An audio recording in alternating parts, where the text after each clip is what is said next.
अस्सलामु अलैकुम दोस्तों, हमारे पिछले वीडियो में आपने देखा कि कैसे हजरत हातिब के एक खत ने सबको चौंका दिया था और नबी करीम सल्लल्लाहु अलैहि वसल्लम ने अपनी रहमत से मक्का की फतह की राह तैयार की।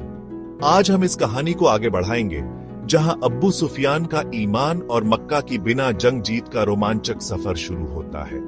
तो चलिए देखते हैं सीरत नबी का यह शानदार अध्याय। ए अब्बास, क्या तुम इसे पनाह दे रहे हो? मैं अल्लाह की कसम खाता हूं कि अगर ये मेरे अपने भाई को भी मारने की कोशिश करता तो मैं इसे जिंदा न छोड़ता। हजरत अब्बास वियो।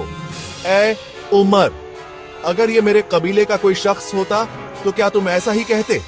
मैं इसे अपनी पनाह में ले चुका हूं और यह मेरे जिम्मे है। यह सुनकर हजरत मोहम्मद सल्लल्लाहु अलैहि वसल्लम ने हजरत अब्बास रजी अल्लाहु अन्हु से फरमाया, हजरत मोहम्मद वियो, ए अब्बास, इसे अपने पास रात भर रखो और सुबह इसे मेरे पास लाना।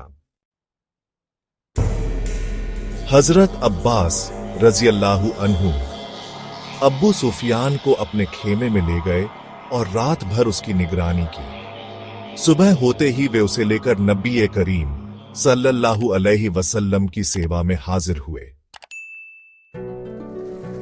ए अबू सुफियान, क्या अभी तक तुम्हें यह बात समझ नहीं आई कि अल्लाह के सिवा कोई पूज्य नहीं है? मेरे माँ बाप आप पर कुर्बान हो। आप कितने दयालु और नेक हैं। अल्लाह की कसम, मुझे लगता है कि अगर अल्लाह के सिवा कोई और पूज्य होता तो वह अब तक मेरी मदद के लिए आ जाता। और क्या तुम यह नहीं मानते कि मैं अल्लाह का रसूल हूं? मेरे माँ बाप आप पर कुर्बान हो। इस बारे में मेरे दिल में अभी थोड़ा संदेह बाकी है। ए अबू सुफियान, अब वक्त आ गया है कि तुम इस्लाम कबूल कर लो और गवाही दो कि अल्लाह के सिवा कोई पूज्य नहीं और मोहम्मद सल्लल्लाहु अलैहि वसल्लम अल्लाह के रसूल हैं, वरना तुम्हारी जान खतरे में पड़ जाएगी। मैं गवाही देता हूं कि अल्लाह के सिवा कोई पूज्य नहीं और मोहम्मद सल्लल्लाहु अलैहि वसल्लम अल्लाह के रसूल हैं। ए अब्बास, अब्बू सुफियान को मक्का के रास्ते पर ले जाओ और उसे हमारा लश्कर दिखाओ ताकि वह इस्लाम की ताकत को देख ले।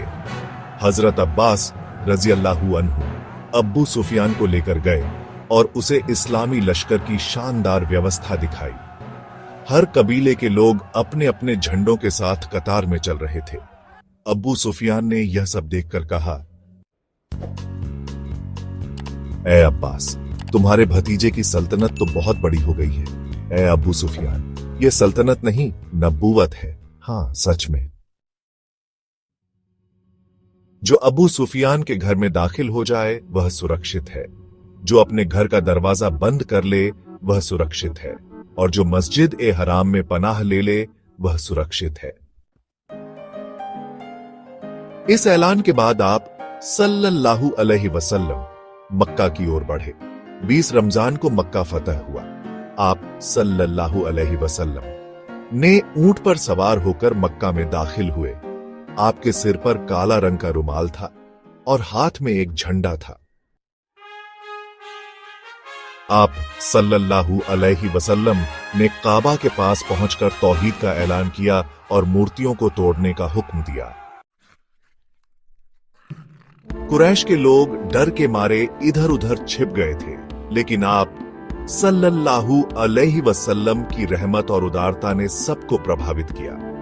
आप सल्लल्लाहु अलैहि वसल्लम ने फरमाया, हजरत मोहम्मद वियो, आज तुम सब आजाद हो, तुम पर कोई इल्जाम नहीं। जाओ, अल्लाह तुम्हें माफ करे। इस तरह मक्का का फतह बिना ज्यादा खून खराबे के पूरा हुआ। यह इस्लाम की सबसे बड़ी जीत थी जिसने पूरी दुनिया में इस्लाम का परचम लहरा दिया। तो दोस्तों, ये थी मक्का की फतह की कहानी का दूसरा हिस्सा। अगर आपको पसंद आया तो लाइक करें, सब्सक्राइब करें और अपने दोस्तों के साथ शेयर करें। अगले वीडियो में मिलते हैं एक नई कहानी के साथ। अल्लाह हाफिज।